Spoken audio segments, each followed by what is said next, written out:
campagne. Elles, ce sont les éoliennes. Elles incarnent le symbole de la transition écologique. Pourquoi vous en prendre au plus beau, ou tout au moins au plus haut des symboles de l'écologie? Parce qu'en fait, c'est à la fois le symbole de l'écologie aujourd'hui, par les écologistes, par la Macronie, mais en fait, c'est surtout le symbole de la pollution de notre environnement et aussi de nos écosystèmes, de la biodiversité, et aussi une atteinte grave à la santé humaine. Et donc, en fait, c'est tout l'inverse de ce qu'on nous présente. Greenpeace, sur son site internet, nous dit les éoliennes, ce sont de jolies fleurs pour sauver la planète et pour sauver le climat. Des jolies marguerites, des jolies fleurs tournesol. Sauf que malheureusement, ces monstres d'acier et de fibres de carbone de 180 mètres de haut, voire même 240 mètres de haut pour les prochains projets qui vont intervenir en Bourgogne, notamment dans des forêts, eh bien, sont une calamité pour le monde rural et le monde marin. Et aujourd'hui, eh bien, il y a une grosse rupture entre les bobos écolos qui vivent à Paris, en région parisienne ou même dans la banlieue, et puis le monde rural et marin qui subit de plein fouet ces installations d'éoliennes qui détruisent leur cadre de vie, détruisent leur métier. Par exemple, le monde marin entre le Tréport et Noirmoutier, eh bien, leurs zones de pêche sont totalement impactées par ces éoliennes. Et aujourd'hui, il y a une rupture écologique extrêmement grave. En fait, au nom de l'écologiquement correct, on détruit la nature et les écosystèmes. Alors, et c'est ça que je dénonce dans mon livre. Dans votre livre, Éolienne, la face noire de la transition écologique, comment expliquez-vous le succès d'ailleurs de ce livre un peu choc? Peut-être parce que vous dénoncez un scandale international. J'ai reçu moi aussi d'ailleurs Alban Darquin qui lui dénonçait un scandale d'État. Mais est-ce qu'on peut vraiment parler de scandale mondial?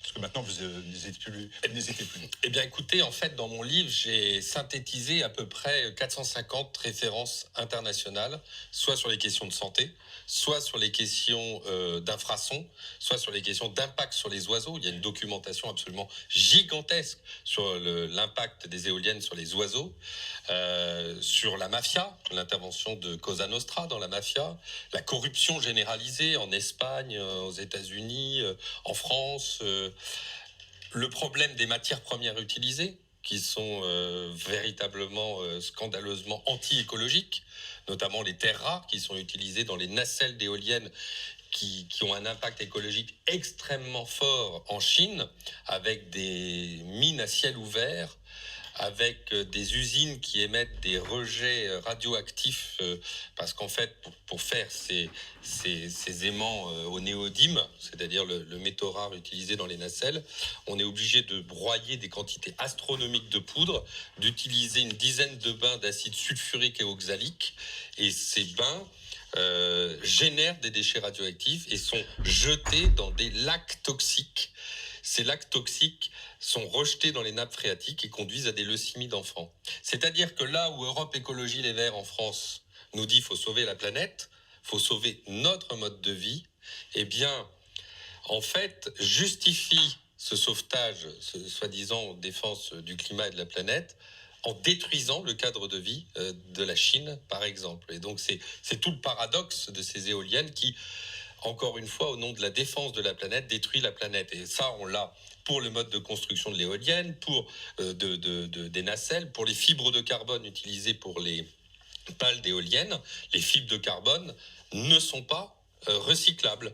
Et la Bundeswehr, l'armée allemande, les experts de l'armée allemande ont établi que lorsqu'on brûlait les pales d'éoliennes, eh bien, on pouvait avoir un cancer équivalent à celui du cancer de l'amiante.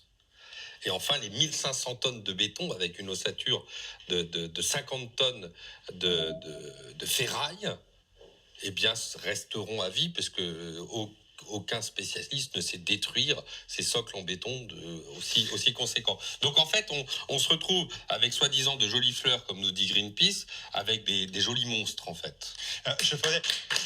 Philippe Randa, merci.